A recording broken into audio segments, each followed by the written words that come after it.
So hi guys, in this video we'll be discussing about one more interesting problem, which is the Fibonacci series. So what is Fibonacci series? So if I write it, so it starts with 0, 1. Now the sum of last two elements is 0 plus 1, which is 1. Then 1 plus 1 is 2. Then 1 plus 2 is 3. Then 2 plus 3 is 5, and so on. So the series is like this, where the ith element, okay, the ith element is the sum of two previous element, which is equal to I minus 1th element plus I minus 2th element. Okay, so this is a famous series for understanding recursion. So if I need to calculate f of n for Fibonacci series, we can simply write it as f of n minus 1 plus f of n minus 2, right, for n greater than equal to 2. Like yeah, for n greater than equal to 2 you can say, or you can take the n as greater than 1 as well. Okay, so because uh, this is calling on two functions simultaneously, so first of all one function will be evaluated, then the other function will be evaluated. Let's see this through a example. So let's say we need to calculate Fibonacci of 5. So Fibonacci of 5 will call on Fibonacci of 4 and Fibonacci of 3, right? Then Fibonacci of 4 will call on Fibonacci of 3 and Fibonacci of 2. 3 will call on Fibonacci of 2 and Fibonacci of 1. 2 will again call on Fibonacci of 1 and Fibonacci of 0. Then 2 will call on Fibonacci of 1 and Fibonacci of 0. And 3 will call on Fibonacci of 2 and Fibonacci of 1. 2 will again call on Fibonacci of 1 and Fibonacci of 0, right? So the recursion tree will look like this. Here 1 and 0 are the base cases, because we know Fibonacci of 0 is nothing but 0 and Fibonacci of 1 is 1. So when this call is made, it will return 1, this call will return 0, and 1 plus 0 is nothing but 1, and again 1 will return 1. So 3 plus, like 1 plus 1 is 2, so Fibonacci of 3 will return 2. Now here it will call on right, so 2 will call on 1, it will return 1, it will return 0. So 1 plus 0 is nothing but 1. So Fibonacci of 4 will return 3.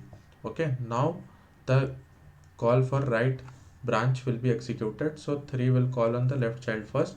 So 2 will call on its left. So 3, 2, 1 will return 1, 0 will return 0. So 1 plus 0 is nothing but 1. So its left child will return 1. Its right child will return 1. Fibonacci of 3 now returns 1. Like 1 plus 1 is 2. Okay, now 3 plus 2 is nothing but 5. So Fibonacci of 5 will finally return 5. Okay, so I hope the recursion tree for Fibonacci of 5 is clear. Now let's see the implementation. So here I am commenting this, and if you want you can print the Fibonacci of n. Okay, now let's implement this Fibonacci function. So int Fibonacci, and it will accept a n as a parameter. Now again you have to think of two cases. One is the base case and one is the recursive case, right? So in the recursive case we discussed, we don't need to do anything, but we need to add up the last two elements, right? So that we can get using Fibonacci of n minus 1 and n minus 2. Now we know if n equal to 0, we need to return 0, and if n is equal to 1, we need to return 1. Okay, so these two are the base cases.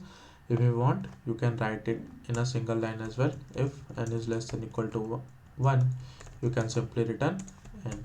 Okay, so here in this way also you can write the base case. Now let's check Fibonacci of 5. So we are getting 5 as output, which is correct, as we are getting 5 here only for the Fibonacci of 5. Now discussing about the time and space complexity for this. So for every n there are two recursion calls are made. So we can say, like for in the worst case every n will make two recursion calls, right? n minus 1 will again make 2 recursion calls. Like here you can think of 2 recursion calls. So we can say if every one is making 2 recursion calls, so its complexity will be approximately order of 2n, right, which is exponential. Okay, right? And similarly, we are not using any extra space, but a auxiliary space is getting used. Okay, and that auxiliary space can be like at max order of n. So I hope Fibonacci is clear. Thanks for watching.